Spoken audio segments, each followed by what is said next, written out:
నేను ఈ మధ్య పత్రి గారి యొక్క ఒక సందేశం విన్నాను.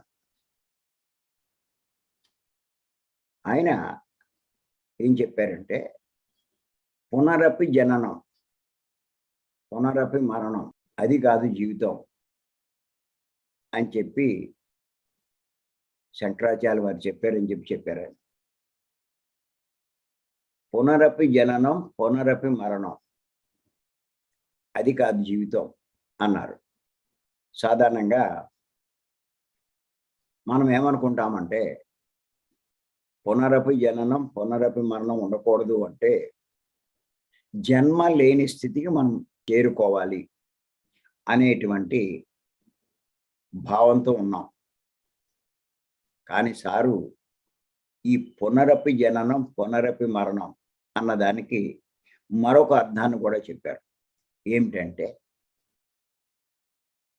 నువ్వు ఈ భూమి మీదకి వచ్చి ఒక జన్మంతా జీవించి నీ జీవితంలో ఏమీ నేర్చుకోకపోతే నువ్వు మళ్ళా ఆ విషయాలు నేర్చుకోవడానికి మళ్ళా తిరిగి జన్మించవలసి వస్తుంది.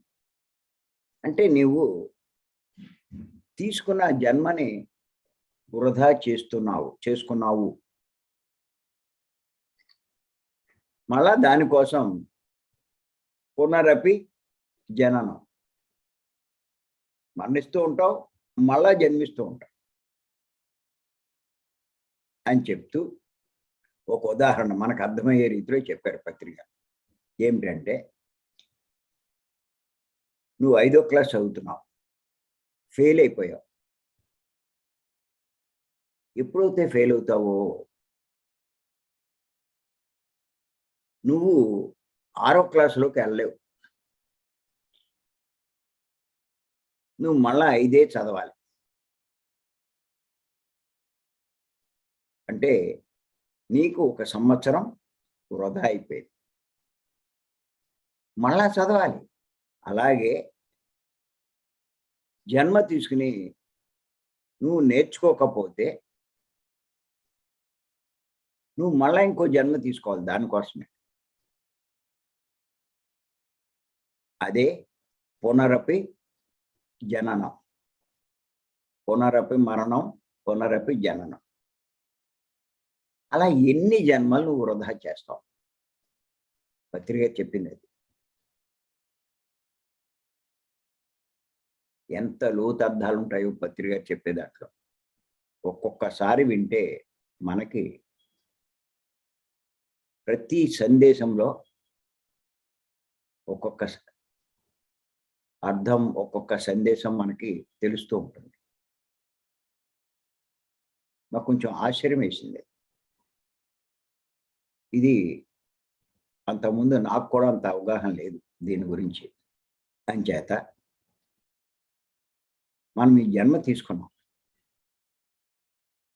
ఈ జన్మ మనం చేసుకున్న ప్రణాళిక ప్రకారమే తీసుకున్నామని అంటాం. ఆ ప్రకారం మనం ఏమీ చెయ్యలేకపోతే, సాధించలేకపోతే, పొందలేకపోతే, నేర్చుకోకపోతే వీటి కోసమే మళ్ళా జన్మ తీసుకోవాలి.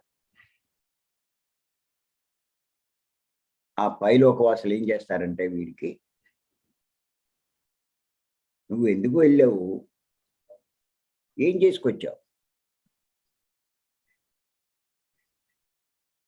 ఎందుకు నువ్వు వెళ్ళడం వృధా, దండగా అయ్యింది, మళ్ళా ఇల్లు ఏం చేస్తావు, నేర్చుకురా అని చెప్పి అదే ప్రణాళిక మళ్ళా ఇచ్చి మళ్ళా కిందకి పంపుతారు. అంటే ఆ ప్రణాళిక కోసం మళ్ళా జన్మ తీసుకోవాలి.